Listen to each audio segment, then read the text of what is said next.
and a children's play area, making it the perfect location to set up your countryside home. Get your value-added plot at only 1.295 million shillings. We also have flexible payment options of up to 12 months. Call us today on 0790 300 300 or visit www.optivan.co.ke. Je, maumivu ya kichwa na kukosesha amani? Kaluma Strong hutuliza maumivu ya kichwa, maumivu ya mwili na hata huondoa joto jingi mwilini. Kaluma Strong ina aspirin kama kiungo. Maumivu yakizidi, muone daktari.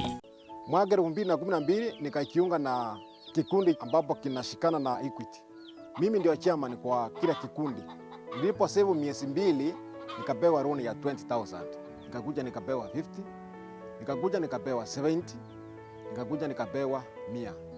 Nikaanzisha biashara ya kioski. Nikanunua pikipiki. So nimejiendelesha mpaka mahali nimefika na nilifaulu kununua protein. Nilipochukua hii loan mwaka jana mwezi wa 6, hatukuwa tunajua kwamba ugonjwa wa corona utaingia.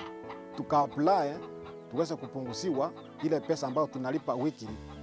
Ngawa hatujamaliza, ningependa kusema ya kwamba Equity Bank imetusaidia tusiingie arrears. Uhusiano wangu na Equity kwa hakika imenisaidia, ndio imeniwezesha kufaulu katika hiyo miradi ambayo naona sasa.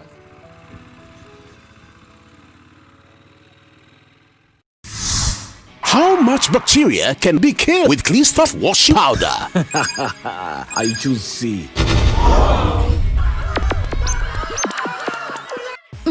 I choose D. Please think carefully or you'll be caught by the dinosaur.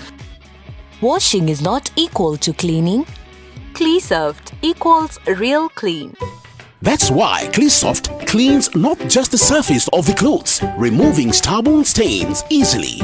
Effective antibacterial agent goes deep into the fibers, removing 99.99% of the hidden germs. I choose D. Congratulations! You are the winner! To help fight the spread of coronavirus, learn Lifebuoy's hand washing habits. Wash hands with soap or use an alcohol-based hand sanitizer. Together, let's help fight the spread of coronavirus in Kenya. The Commission for University Education (CUE), in partnership with the Ministry of Education, invite all stakeholders to its third biannual conference on the state of university education in Kenya, to be held virtually on October 28th and October 29th, 2020 from 8 a.m. to 4 p.m. daily. The conference will include discussions on leveraging technologies for enhanced teaching and learning, university education in context of COVID-19, and sustainable university funding. The chief guest is Education Cabinet Secretary Professor George Magoha.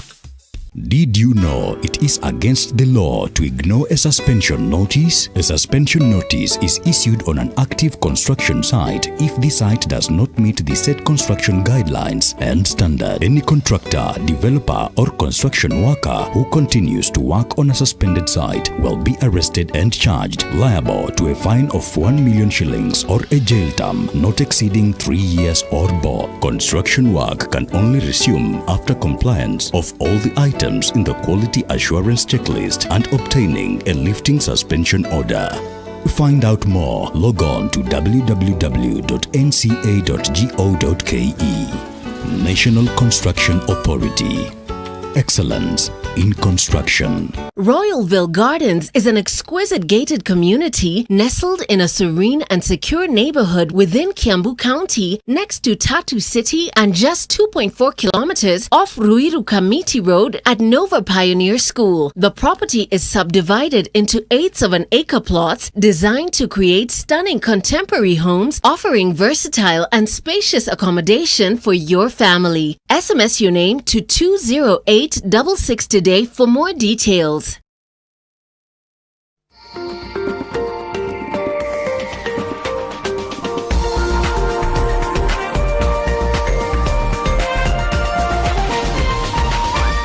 This is NTV.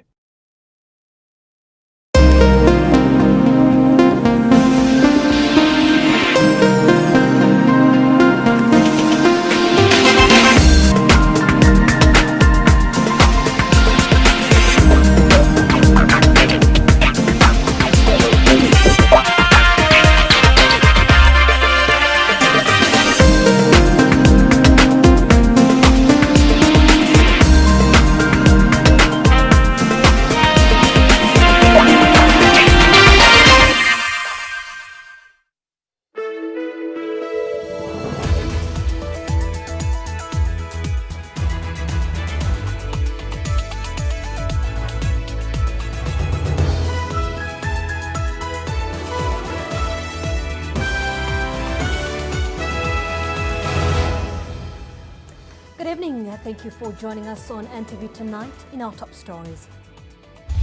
Tonight, it's a COVID-19 red alert amid new grim milestones.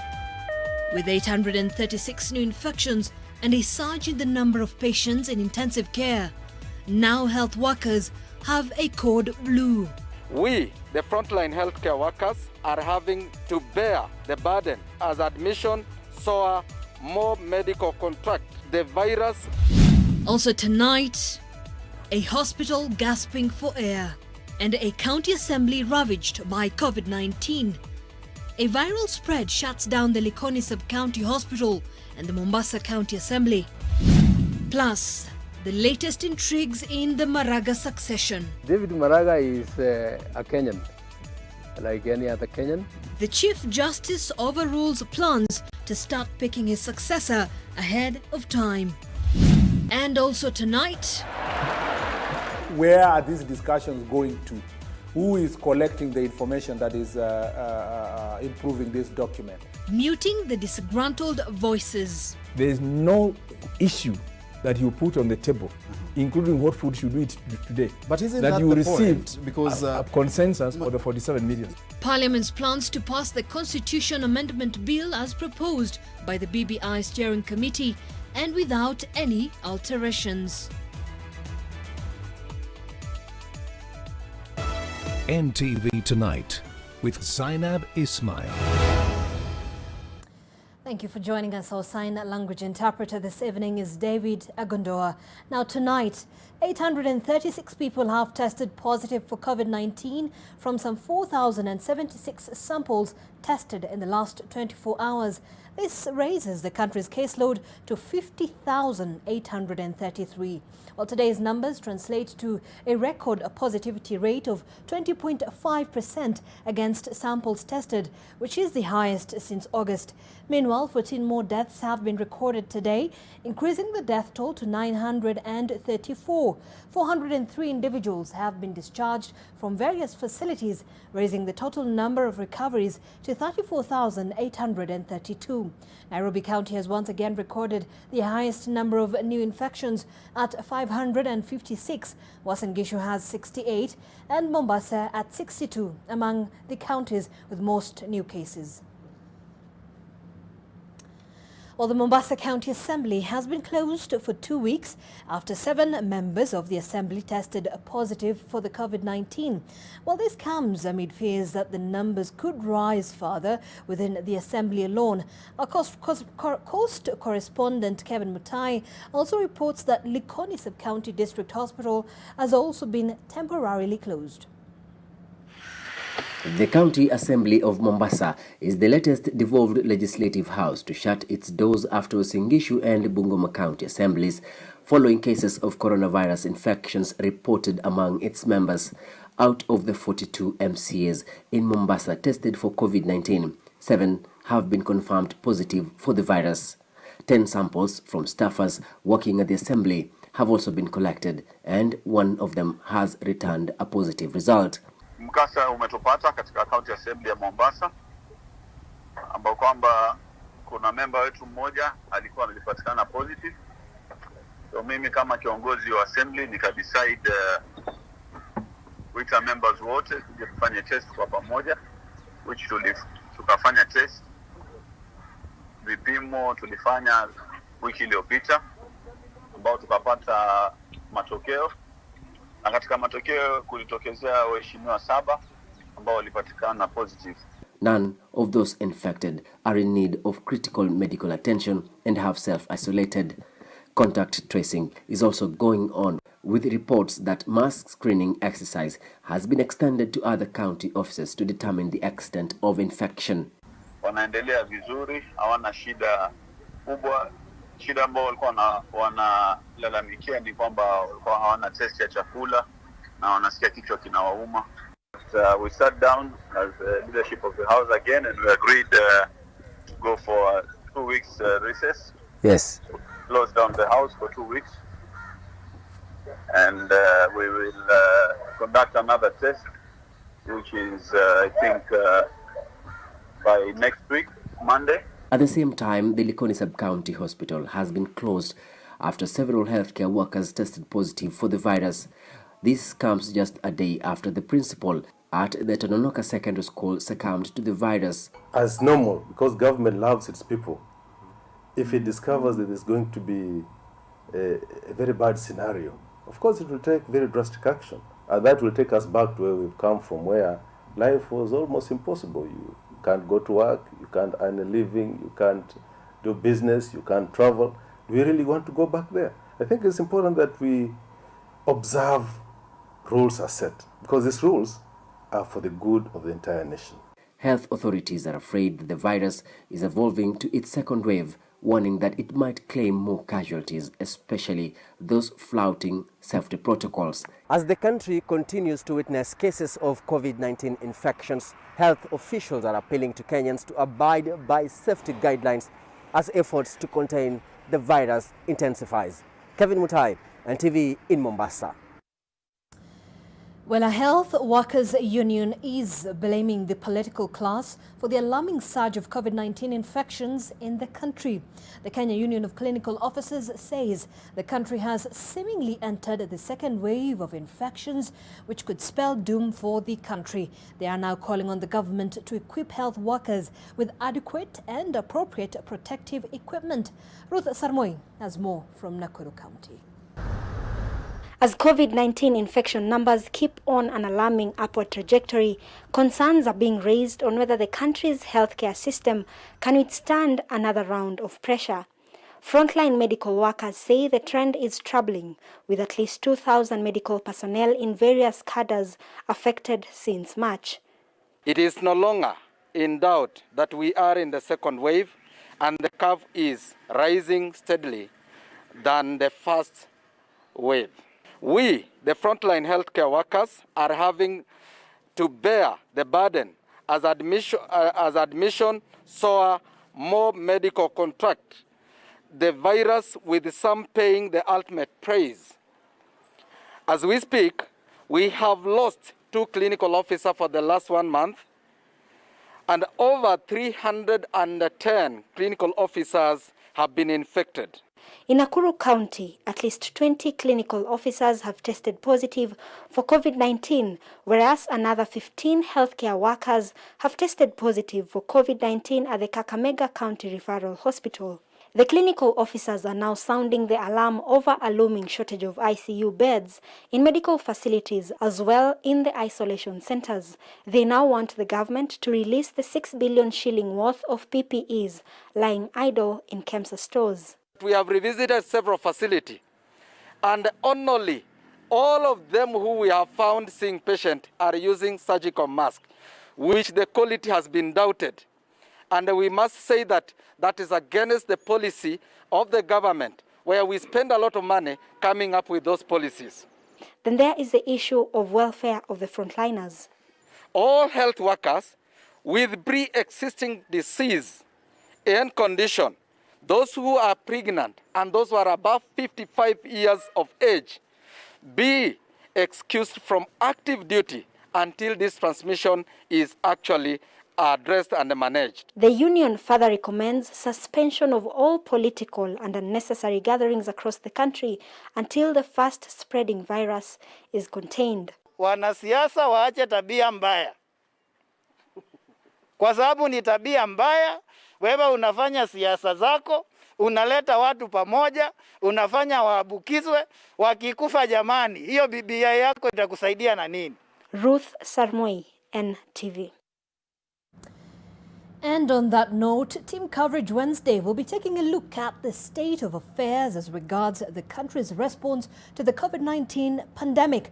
A seeming sense of normalcy seems to be returning in the country, leaving millions and millions exposed to the virus. Take a look.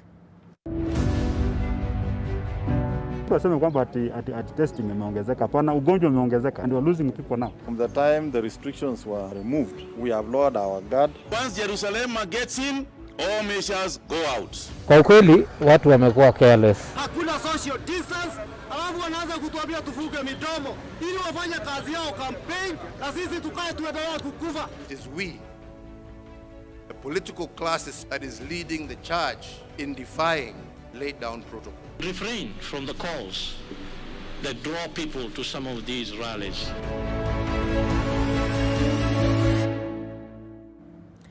And you definitely do not want to miss that coverage tomorrow night. Now, the Ethics and Anti-Corruption Commission has recommended a prosecution of 6 senior officials at the Kenya Medical Supplies Authority in the 7.8 billion shillings COVID-19 preventive equipment tender scandal. All eyes are now back to the office of the Director of Public Prosecutions, Nurdin Haji, who is to open charges against persons involved in the alleged misappropriation of funds. The DPP had, at the beginning of October, returned the investigation files to the Ethics and Anti-Corruption Authority due to gaps that, according to him, needed to be filled to ensure the prosecution builds a strong case. After the 21 days given by the DPP, the EACC has satisfied the investigation threshold and has now forwarded the findings back to the office of the DPP.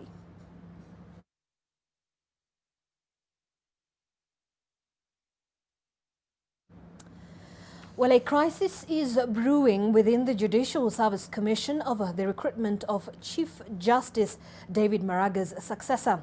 Maraga has reportedly declined to sign a declaration of vacancy form from the Commission to trigger the process on grounds that it does not conform to the protocols on retirement of judges. Vincent Oduor has more. Sources tell NTV that a Monday meeting of the Judicial Service Commission, chaired by Chief Justice David Maraga, failed to reach an agreement on how to proceed in the search for Maraga's successor. Maraga, whose tenure comes to an end on 12th January 2021, is said to have overlooked a majority decision by a committee constituted by the Commission, which resolved to have the process of recruiting the next Chief Justice begin immediately. NTV understands that Maraga is said to have stacked the judiciary protocol on retirement of a judge. It begins with a letter from the Office of the Registrar of the Judiciary requesting the retiring judge to proceed to terminal leave preceding retirement. Efforts by some commissioners to convince the CJ to sign a declaration of consent to signify a vacancy in the position also reportedly failed. Maraga has earlier stated his position of the retirement procedure. I'm still around for a while. A retiring judge takes terminal leave. So when my time comes, I will receive a letter from the CRJ asking me to take terminal leave. I believe that will be somewhere in November. A section of JSC commissioners are accusing Maraga, his deputy Philomena Mwilu, and Justice Mohamed Wasame of stalling the exercise. It's not a Machari and Jeru position. The matter was discussed before a commission, where 8 members out of 11 agreed with the committee's position. Is to ensure that seamless transition. Now, that can only happen if you also ensure that the recruitment of the next Chief Justice is done in good time. A Judicial Service Commission Amendment Bill 2020, currently before the National Assembly, proposes that the recruitment of a new Chief Justice should begin at least 6 months before the expected retirement date or expiry of the term of the incumbent. But the Law Society of Kenya has vowed to reject the bill on grounds that it would deny JSC powers in the recruitment process. The Building Bridges Initiative report meanwhile recommends raising the bar for persons seeking to join the 7-member Supreme Court, requiring the Chief Justice and judges of the Supreme Court to have at least 20 years experience as a Superior Court judge. Vincent Odur, NTV, Nairobi.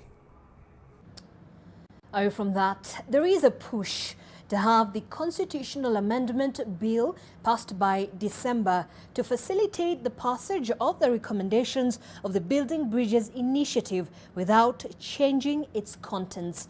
Now, this comes as leaders in opposing and proposing camps trade accusations over the Deputy President's attack of the process and report during Monday's launch. NTV's senior political affairs reporter Kennedy Mureithi now reports on what's next. A fresh push to have all laws setting the ground for a referendum passed by the end of year is gaining momentum in what allies of President Uhuru Kenyatta and ODM leader Raila Odinga now say will forestall a further fallout or delay. The laws that we require to facilitate the referendum will be ready, I would say, almost before we go in December for the long recess. As far as the constitutional amendment bill that is contained in this document is concerned, this is the bill that starts from page 57 of the report. This bill is sealed. The constitutional amendment bill, we are not going to reopen these discussions that have taken 2 years. Allies of President Uhuru and Raila said the push has been informed by a plot hatched by those close to Deputy President William Ruto to allegedly slow down the process. There is no issue that you put on the table, including what food should we eat today. But isn't that that you the receive point? Because a consensus for the 47 million. Yes. Because so that's why you go for a referendum, and within a referendum, you then say there is what percentage, must the law pass by, so that we know that the majority of Kenyans supported it or not. At least from the counties that are run by ODM, we know that they are ready to pass this document by January. We will have almost all the counties having passed this document. We will not entertain people who want to reopen a discussion that they refused to participate in when the process was going on. It is now incumbent upon the BBI task force,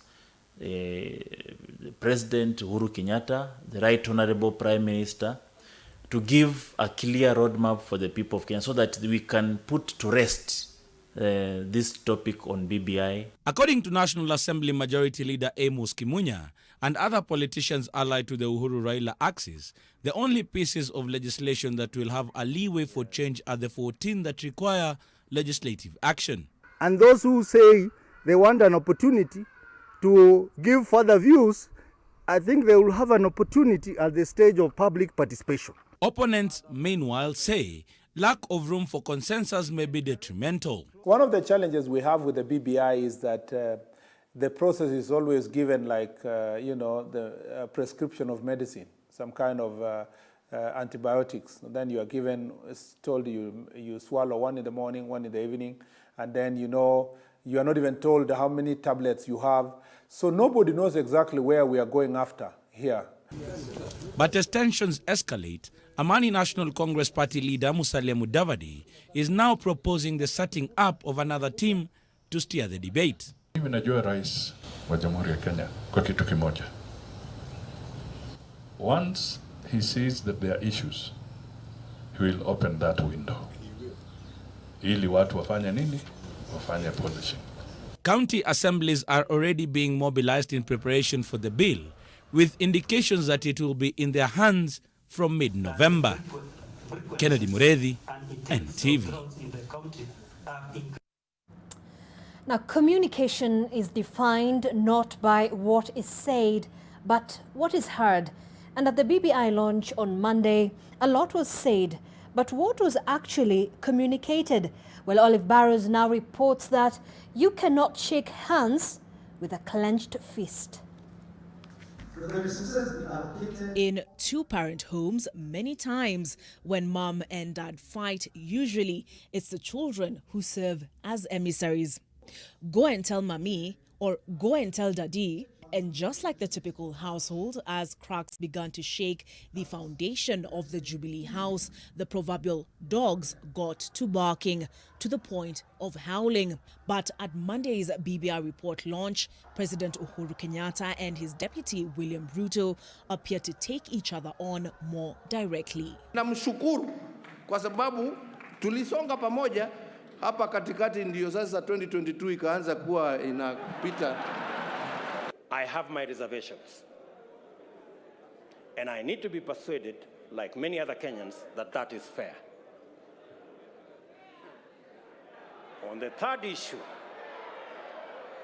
you have heard me, I have heard you. It really looked like either DP, Honorable Ruto, is avoiding President Uhuru, or President Uhuru has been advised not to talk to Deputy Ruto. So what are they both doing? Looking for a platform where they can all just shoot guns at each other, at a platform that does not concern us. And when this happened, it left tongues wagging. Communication experts say there may be more than meets the eye. Anyone who is watching the way he approached the president, the way the president responded, would be thinking that it's never that serious. But I can tell you it was raising a lot of interpretations. What Senator Pogisho said, selective perception. When the president was speaking, Deputy Ruto actually went to him, spoke something to his ear, something like maybe, kuja pole pole, enda pole pole. And guess what the president did? The president didn't shoot him and, tell him, get off me. The president just laughed. Those are not enemies. Those are comrades. Nonetheless, many view the deputy president as having stolen the show. So much so that the president is said to have modified his speech to address the reservations raised by his deputy. The deputy president having long set the agenda before he stepped up to the microphone, with speaker after speaker taking a swipe at him. A lot of us will not remember the launch. A lot of us will remember the launch for what the deputy president said about the issues in the BBI. But even as the president and his deputy exchanged sharp words, previous shared laughs have proven deceptive. With the deputy president's attempts at holding public rallies frustrated by the state, and with those in the deputy president's corner going as far as to publicly, without remorse, insult his mother. All these mixed messages sending mixed signals. But even the communication experts advise it would be wise to remember that after all is said, actions speak louder than words. Olive Burrows, NTV. All right, thanks, Olive, for that report. And time for our fast breather, but let's first take a moment and appreciate nature in our moment of calm. Check this out. When not swimming or praying, penguins and cormorants, the little birds native to Ecuador's Galapagos Islands, sit on the rocks next to the Pacific Ocean. Their population has been booming, thanks in part to weather patterns associated with La Nina and a drop in the number of tourists due to coronavirus pandemic. The islands lie 1,000 kilometers off the coast of Ecuador and are home to species found nowhere else in the world. We'll be right back.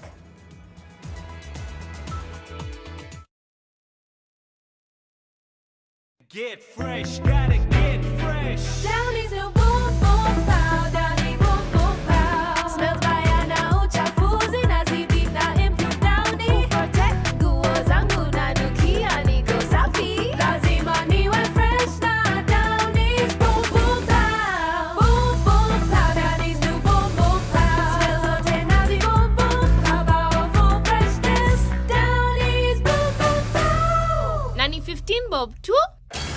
Last week, I murdered a rock, injured a stone, hospitalized a brick. Brilliant Kipchoge from Mohamed Salah. Been chopping trees. I done something new for this fight. Bad. I'm gonna show you how great I am.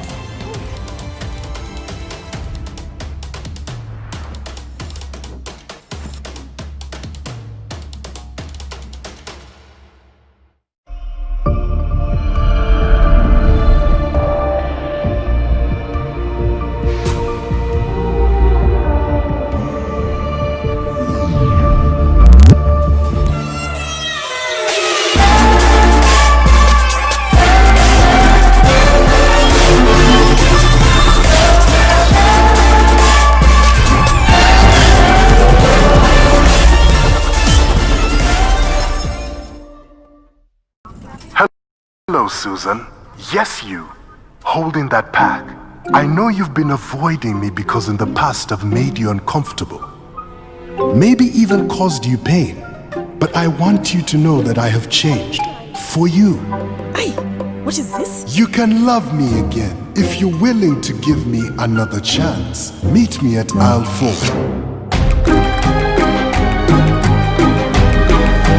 Hey, Susan. It's lactose free.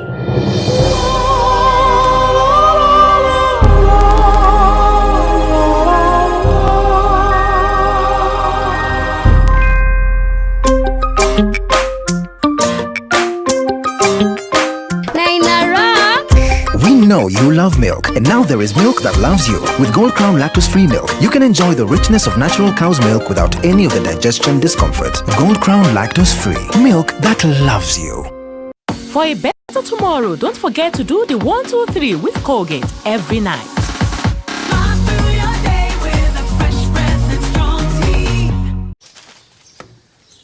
Melissa? Mom, it's Dad's birthday today. I'm giving him a party just like he gives me. Nothing makes a mother more proud than seeing her child growing up. But I know that as she learns to care for others, she'll face even more germs and the risk of illnesses. That's why you need strong Dettol protection. Just 1 cup of Dettol protects your home and family from up to 100 illness-causing germs. Growing up needs Dettol protection. The Dettol range is available on Jumia. Shop safely and conveniently today. Sona moja imetengenezwa kwa njia spesheli ili kupambana na maumivu kwa haraka. Sona moja ina aspirin kama kiungo. Sona moja, kitulizo kamili. Maumivu yakizidi, pata ushauri wa daktari. Miaka 20 safari ilianza ya kutuunganisha kama Wakenya. Twende tukiuke, twende tukiuke. Let's go beyond, let's go beyond. Let's go beyond. Mimi na wewe tukibuni kazi nzuri ya kujivunia. Let's go beyond, let's go beyond. Kwa juhudi na matumaini, twaelekea kesho pamoja. Twende tukiuke, twende tukiuke. Safaricom.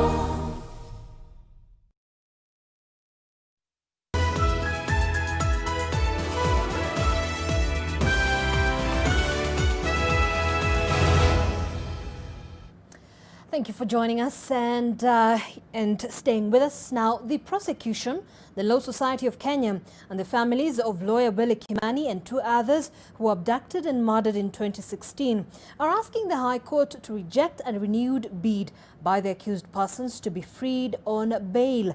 The accused persons, who recently tested positive for COVID-19 but have since recovered, are however using their status as new grounds for bail. Deputy Director of Public Prosecution Nicholas Mutuku told Justice Jesse Lesit that fresh applications filed by the accused persons is yet another attempt to delay the trial, which is almost coming to an end. The prosecutor says the lives of the accused would be at risk if released now. Further, the court has been told that a majority of the witnesses who are on protection are still apprehensive to testify. The bail ruling will be made on the 30th of October. Given that Nairobi Hospital has once again found itself in the thick of management wrangles, this time stirred by a stinging editorial written by a board member in the dailies. The incessant infighting among top managers and board members is now threatening the existence of one of the country's top private hospitals, as Anita Nkonge now tells us. On the 14th of October, Nairobi Hospital board member Robert Shaw penned a critical opinion editorial titled "A Hospital's Split Personality and the Many Unanswered Questions" on the management and state of affairs at the hospital. A disciplinary board meeting resolved to pass a light punishment to Shaw for breaching Article 45 of the memorandum and Articles of Association. Additionally, they say that Shaw violated his duty of confidentiality as director to the company and as a result brought prejudice to the company. Shaw, on the other hand, claims that the meeting was illegally constituted and should have instead been held by the members of the Kenya Hospital Association if he was truly wrong. The article in question cited Shaw calling out what he called numerous flaws of governance within the institution, including the issue of tender selections. This is not the first time that the private hospital is dealing with rifts within its core management. New chief executive of the hospital, Alan Pamba, was fired 7 months into his appointment. Some members claimed that they were not consulted by Chairman Irungu Dirangu on the decision. Pamba had taken over as CEO after the controversial sacking of Dr. Gordon Odundo. The matter is still in court. Earlier in the year, Dirangu revealed that under the previous board, billions of shillings were lost. It was finally allowed by a court of law, and in a special general meeting of 27th of November 2019, a new board was installed. Anita Nkonge, NTV. Well, away from that, police in Tanzania have confirmed holding in custody some 42 individuals arrested on Tuesday in Zanzibar after morning clashes between police and opposition supporters. This comes just hours to a general election on Wednesday. Leila Mohammed has more. Tanzania's Inspector General of Police says the individuals arrested in Pemba on Monday had been stoning vehicles carrying ballot boxes. Police have denied reports of poll-related deaths as the opposition party claims that military personnel were illegally transporting ballot boxes in the area. Unverified images coming out of the island of Zanzibar show large groups of opposition supporters taking to the streets in protest against claims of police killings. Sisi jeshi la polisi tumejipanga vizuri kuhakikisha kwamba hakuna uvunjifu wa amani na wala hakuna kikundi chochote kitakachotishia mwananchi ambaye anatakiwa kwenda kupiga kura asiende kupiga kura. Lakini na wale ambao watakaojitokeza kutaka kuleta uvunjifu wa amani tutawashughulikia kwa mujibu wa sheria. In this clip, police are captured beating up demonstrators. Another group of officers tries to evade a hail of projectiles hurled at them by angry opposition supporters. The presidential race has attracted 15 candidates, even though political pundits have narrowed down the contest to between incumbent John Pombe Magufuli and Chadema candidate Tundu Lissu, who returned to the country from exile in July. Taifa hili ni la Watanzania. Kamwe tusibaguane kwa sababu ya dini. Kamwe tusibaguane kwa sababu ya makabila. Kamwe tusibaguane kwa sababu ya maeneo. Lissu's hopes of causing an upset were boosted with an endorsement from leaders of the ACT Wazalendo Party. Yale tuliyoyafanya miaka mitano iliyopita ni cha mtoto. Miaka mitano inayokuja itakuwa ni hatari. Tanzania has declared Wednesday a public holiday to allow some 29 million registered voters cast their vote. Leila Mohammed, NTV. Well, time for another break on NTV tonight, but first listen to this.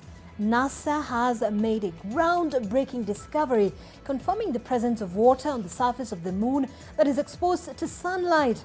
Scientists have been finding signs of water on the moon since 2009 and also in 2018 confirmed the presence of water ice on the lunar surface now. Researchers in 2 new studies have detected water at one of the largest crater formations on a sunlit surface on the moon. This means that future astronauts seeking water on the moon may not need to go into the most treacherous craters in its polar regions to find it. The discovery raises new questions about how water is created and how it persists on the harsh, airless lunar surface. Business News is up next.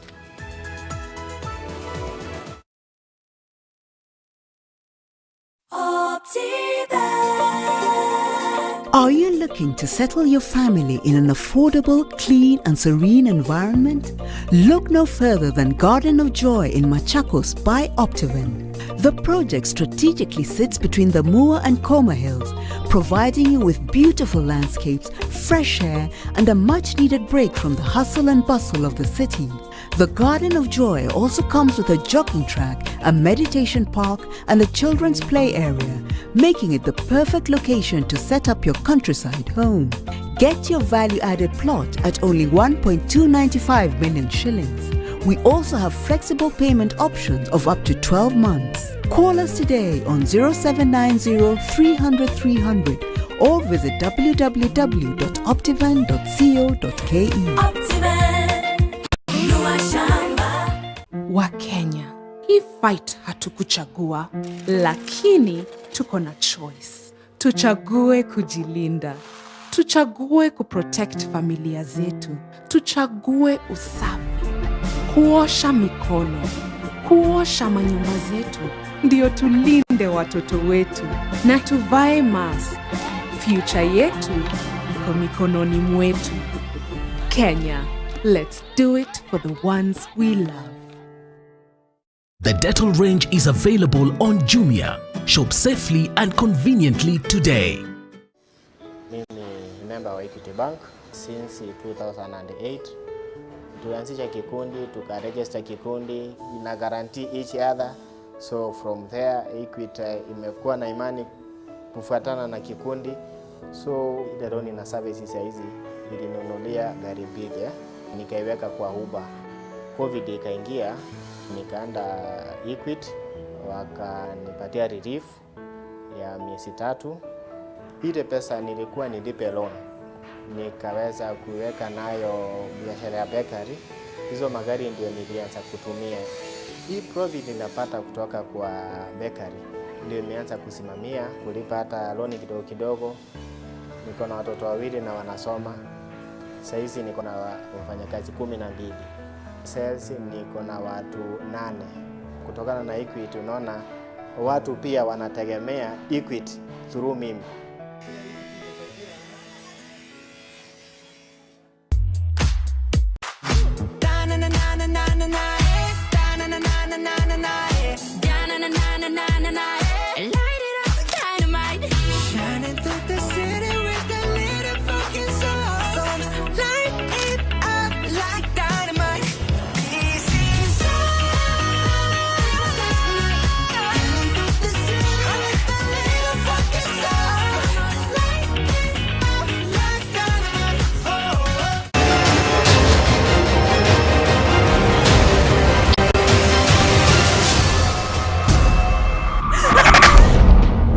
Prison, I thought a lot about you. This is not acceptable!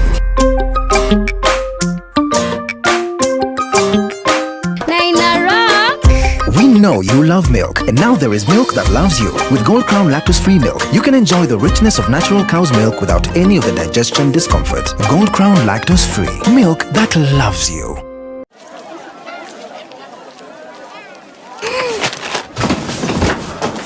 Do your gums hurt? Yeah. Does your toothpaste contain sage, eucalyptus, myrrh, chamomile? All that in one toothpaste? Yes, try Colgate Herbal. Colgate Herbal contains nature's best herbs and Colgate's fluoride technology to give you strong teeth and healthy gums. Ah, Colgate Herbal. Let's go. Colgate Herbal for strong teeth and healthy gums naturally.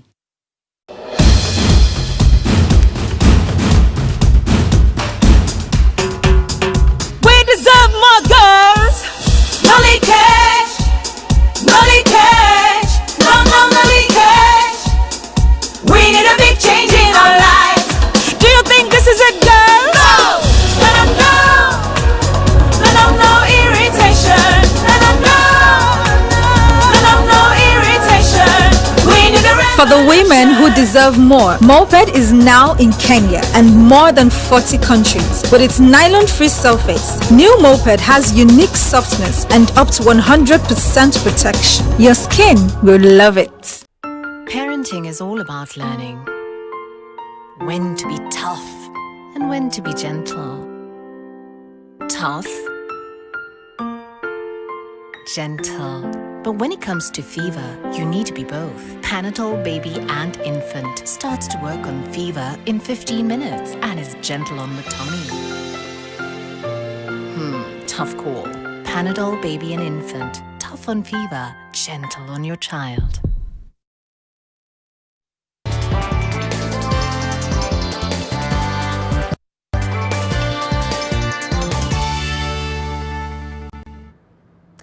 All right, let's get to some business news now. And the Institute of Certified Public Accountants of Kenya has put county governments on the spot over what it terms as laxity in asset management. ISPAC argues that asset management by the devolved governments is undermined by lack of comprehensive asset management policies incomplete and inaccurate fixed assets registers, non-disclosure of assets and liabilities in county financial statements, as well as outdated valuation rolls. The Institute is proposing rationalization of asset transfers from the defunct central government and local authorities to national and county governments by the Intergovernmental Relations Technical Committee, as well as development of an asset disposal policy.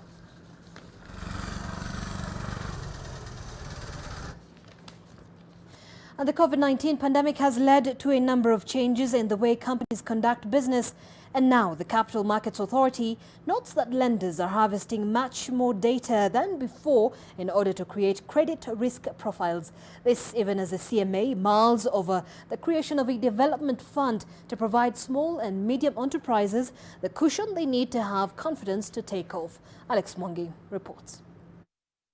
The third quarter Capital Markets Soundness Report by the Capital Markets Authority has been released, with heavy focus on market interventions aimed at tackling the COVID-19 pandemic. One of the side effects of the pandemic is on how lenders are sourcing for data pertaining to their customers' financial habits. But by and large, we are seeing a large wave of non-performing exposures across the financial sector. There are instances now again where regulators and even lending institutions are actually mining data, big data. So they're getting all sorts of information and auto-feeding into a decision-making engine that would be able to compute your risk score before deciding how to deal with that. All the while, this is really to manage credit risk. The slowdown in economic activity meant that when the pandemic hit, decision makers at financial institutions had less data to work with, which means that as activity begins to pick up, they are stretching further to harvest data in order to accurately profile their customers. Regulators and even lenders, that's particularly banks, are analyzing macroeconomic parameters, demand shocks, and all these issues all together and trying to compute probability of default. So it's becoming much more difficult to be able to get those facilities as they implement such changes of approach. Cognizant of the role that small and medium enterprises play in propping up the economy, the CMA is keen to provide a reliable way of having them access funding, while at the same time get into the formal economy.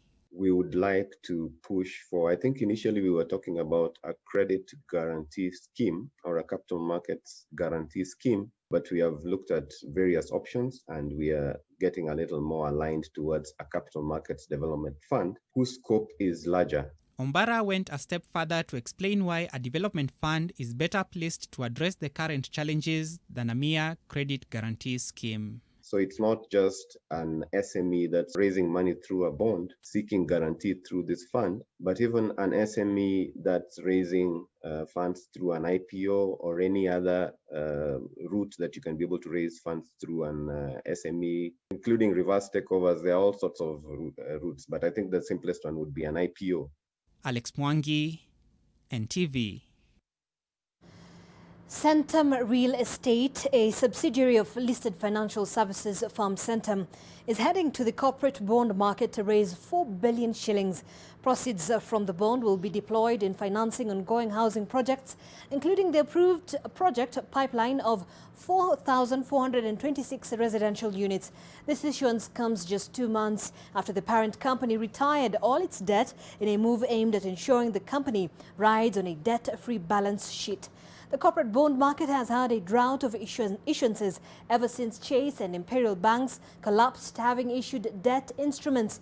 The Centum Real Estate bond will have the embedded option of conversion of outstanding amounts to housing units.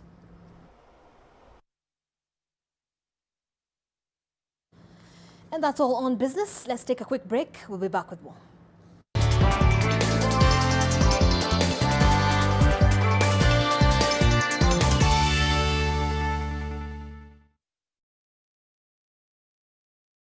With the Stay Soft refill, saving money is as easy as snip, pour, mix with water and shake. Stay Soft refill. It's 2 liters of Stay Soft for up to 30% less.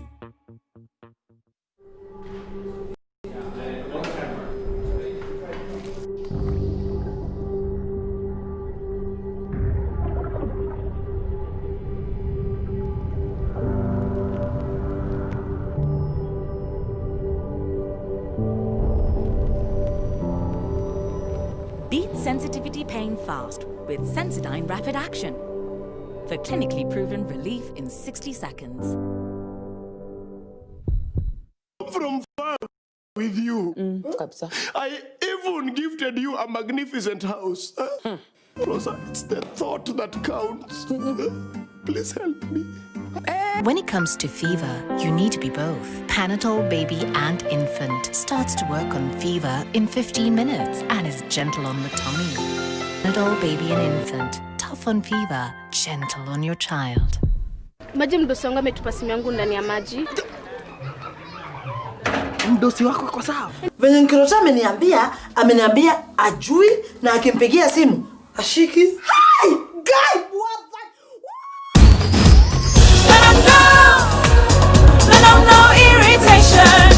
For the women who deserve more, Moped is now in Kenya and more than 40 countries. With its nylon-free surface, new Moped has unique softness and up to 100% protection. Your skin will love it. Answer's here!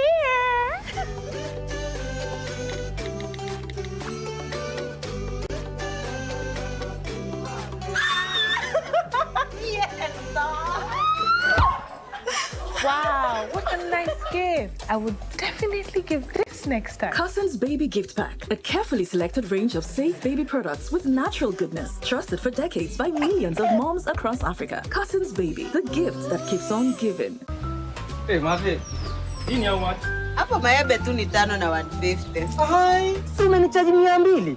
Huyu ananunuaga bag. Ni vile nachukua 2 tu. Unajua huyu ni kutoka huko kwetu wetu. Nimetoka Kinango. Unaona Jacobo? Anakuanga customer wangu regular sana. Naitwa Benja. Benja mtiaji.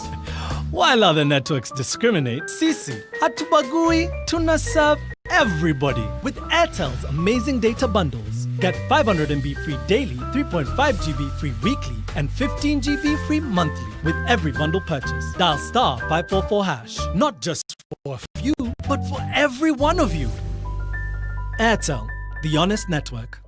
Get fresh, gotta get fresh. Downy's new boom boom pow, Downy boom boom pow. Smells bayana uchafuzi na zibita impure Downy. Protect nguo zangu na nukia niko safi. Lazima niwe fresh na Downy's boom boom pow. Boom boom pow, Downy's new boom boom pow. Smells zote na zi boom boom pow. Powerful freshness, Downy's boom boom pow. Nani 15 bob too? How much bacteria can be killed with Clean Stuff washing powder? I choose C.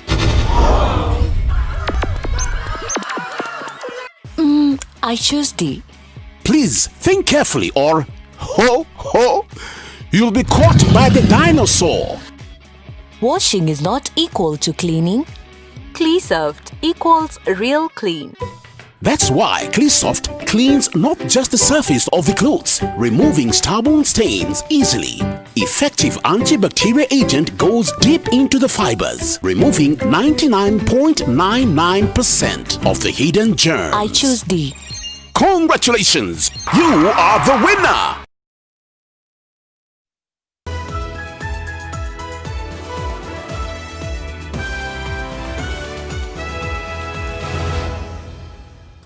Thank you for staying with us here on NTV tonight.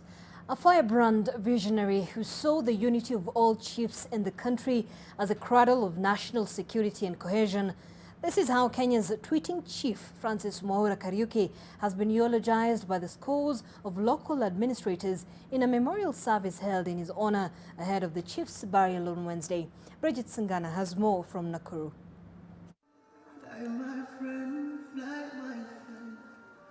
Kind words in remembrance of a man who touched many lives, not only in his career, but through the digital space. Francis really helped me and to come out of my denial that I'm blind. And he has really been my mentor. He has encouraged me all along. And that is the reason why I can start, I work well, and that is why I'll eulogize Kariuki, and that's why he always remained in my heart. Assistant Chief Patricia Wandia recounting her relationship with the late Chief Francis Kariuki.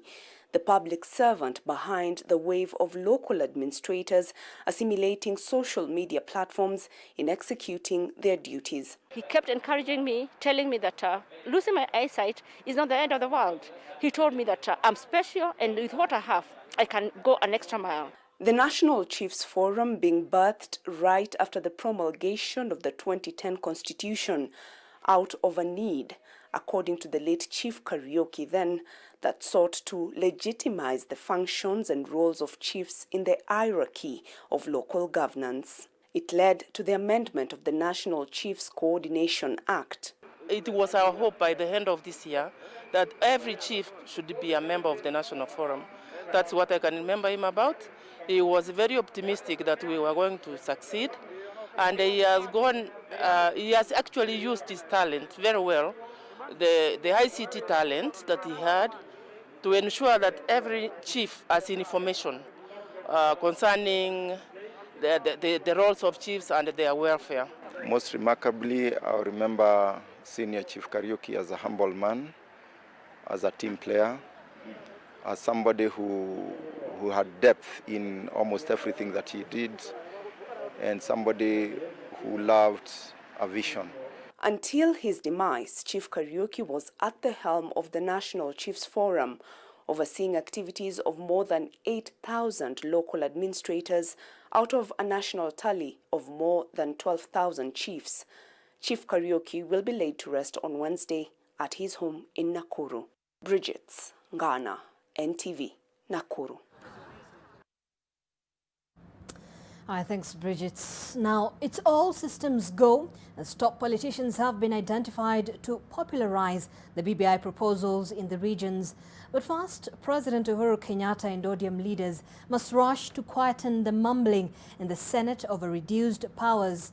In your Daily Nation tomorrow, find out which politicians are leading the hand for 1 million signatures in support of the BBI in the regions. Plus, as government takes a back seat, the new COVID wave is yet another ticking bomb as the virus takes a toll on hospitals and health workers.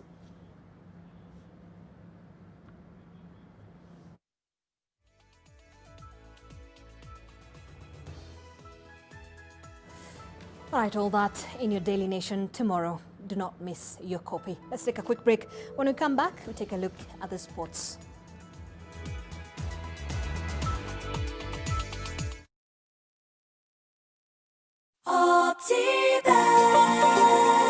Are you looking to settle your family in an affordable, clean and serene environment?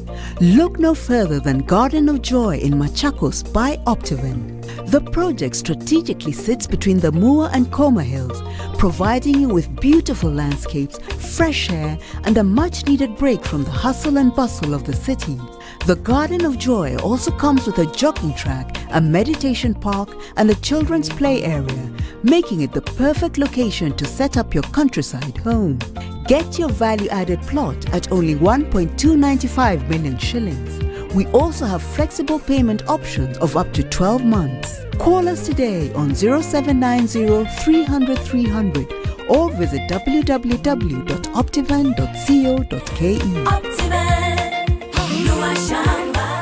Disinfect and protect your home with Jik. Jik kills 99.9% of illness-causing germs. Disinfect floors, kitchen and bathroom surfaces and wash white clothes, towels and dishcloths with Jik bleach. Just Jik it. Maisha Mabati Tips. Made out of aluminium and zinc to last longer than any other mabati. Affordable and value for money. Most preferred and favorite mabati. Used in both housing and projects. KEBS certified. The new Maisha Aluzinc Mabati from Maisha Mabati Limited. For the first time in Kenya. A roofing product that combines aesthetics with proven resilience. Its unique combination of aluminium and zinc gives it a 5 times longer lifespan than normal mabati. Maji mdosi wangu ametupa simu yangu ndani ya maji. Mdosi wako kwa sawa. Venye Nkirota ameniambia ajui na akimpigia simu ashiki. Hi! Guy! What the? Let 'em know irritation.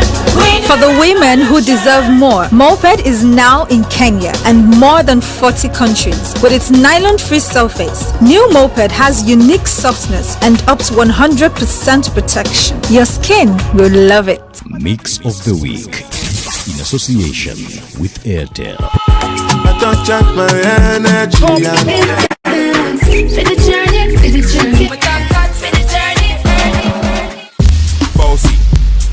Using data bundles. Get 500 MB free daily, 3.5 GB free weekly, and 15 GB free monthly with every bundle purchase. Dial star 544 hash. Not just for a few, but for every one of you. Airtel, the honest network. Fresh Fry Premium Cooking Oil now has a new look and an advanced spout and seal.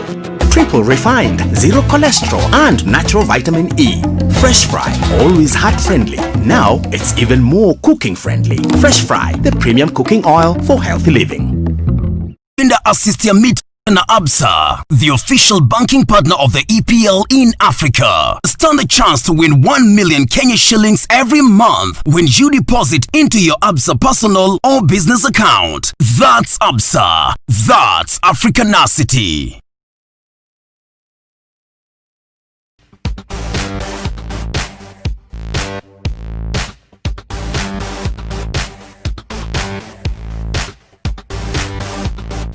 Washing is not equal to cleaning.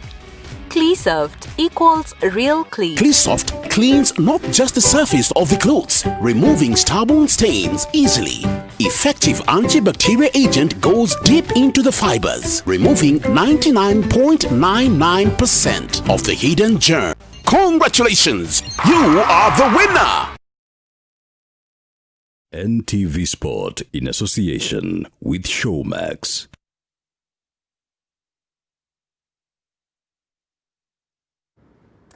To some sporting action now, and Kariobangi Sharks head coach William Muluya has joined the Harambee Stars technical bench as an assistant coach. Muluya joins Twahir Muhyiddin and Ken Odhiambo of Bandari FC to assist the newly reappointed Jacob Ghost Muley. Now Hagai Azande of Tusker FC also joins the bench as a goalkeeper trainer. The bench gets right into the thick of things with the Harambee Stars set to play against Comoros in a two-legged Africa Cup of Nations qualifier. The first leg is set for the 11th of next month and the return 4 days later.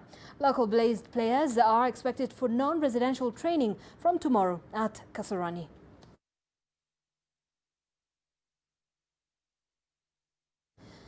And FC Leopards have acquired the services of Congolese holding midfielder Fabrice Mugeni on a 2-year deal. The 25-year-old joins Ingwe after parting ways with Rwandese giants Rayon Sports in June. The club currently training at Iten made the announcements on its social media platforms on Tuesday morning. The 13 times league champions recently also announced the acquisition of former Kariobangi Sharks duo of John Oyemba and Harrison Mwendwa, as well as Burundian international Bienvenu Shaka. Ingwe is still seeking to sign more local and foreign players ahead of the new season. And the 5 suspects in the 2014 murder case of national football captain and goalkeeper Senzo Meyiwa appeared in court in Boksburg near Johannesburg today. The accused were charged with murder, attempted murder and robbery. Meyiwa was gunned down at the home of his popstar girlfriend Kelly Khumalo, southeast of Johannesburg, during the evening of October 26, 2014. Until now, police had failed to find the killers after they reportedly escaped on foot, sparking accusations of incompetence. A newly appointed cold case unit took over the sluggish investigation in 2018, gathering evidence that allowed police to make a fast string of arrests exactly 6 years after Meyiwa's murder. Now, Son Heung-min pounced to steal a 1-0 win for lackluster Tottenham on Monday, linking up with Harry Kane yet again as Jose Mourinho's side climbed to 5th in the Premier League table. All the traditional Big Six clubs have dropped unlikely points in the early weeks of the season, and Spurs looked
And on that note, that's where we wrap it up here on NTV Tonight. Many thanks for being part of this bulletin from the entire team that made this possible. We appreciate your time. Our sign language interpreter this evening was David Agondo. My name is Zainab. Ismail. Have yourself a lovely night.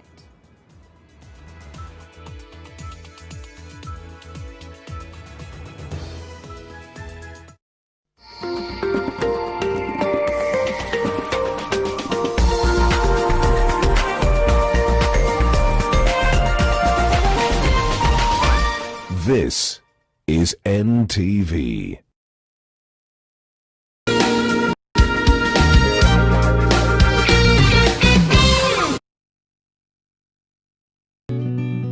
I help women find independence by training them in fish farming. It's tough on my back, joints, and can cause headaches. Panadol Extra relieves multiple types of pain. If symptoms persist, seek medical advice. Parenting is all about learning when to be tough and when to be gentle. Tough